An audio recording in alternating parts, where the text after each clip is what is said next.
ಎಲ್ಲರಿಗೂ ನಮಸ್ಕಾರ. Sadhanu sir, welcome to Kannada industry. We are so happy to welcome you, sir. And Max ಸಿನಿಮಾದಲ್ಲಿ ಎಲ್ಲಾನು ಮ್ಯಾಕ್ಸಿಮಮ್ಮೇ. The set is maximum, the artist is maximum, the music is maximum, so everything is maximum. And ನನಗೆ ತುಂಬ ಖುಷಿ ಆಗ್ತಾ ಇದೆ to be part of Max after Vikrant Rona, Sudeep sir ಜೊತೆ second association ಅಂತೂ.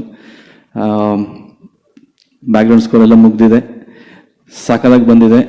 ಇಟ್ಸ್ ಎನ್ ಥ್ರಿಲ್ಲರ್ ಎಕ್ಸ್ಪ್ರೆಸ್ ಅಂತ ಹೇಳ್ಬೋದು. ಫಸ್ಟ್ ನನಗೆ ಮೂವಿದು ರನ್ ಟೈಮ್ ಕೇಳಿದ್ಕೊಂಡು ನಂಗೆ ತುಂಬ ಖುಷಿ ಆಯಿತು, ಯಾಕಂದರೆ ಇಟ್ಸ್ ಆ ಸ್ಪೀಡಲ್ಲಿ ಹೋಗುತ್ತೆ ಸಿನಿಮಾ ನೋಡ್ಬೇಕಾರೆ ನಮಗೆ. And Sudeep sir, thank you so much for once again a great opportunity for me after Vikrant Rona. I'm so happy to be part of Max movie. So ಎಲ್ಲನೂ ಮ್ಯಾಕ್ಸಿಮಮ್ ಏನೇ ಇದೆ. ಸೊ ಅದರದ್ದು ಗೆಲುವು ಕೂಡ 100% ಮ್ಯಾಕ್ಸಿಮಮ್ ಆಗಿರುತ್ತೆ ಅಂತ ನನ್ನ ನಂಬಿಕೆ. Thank you so much.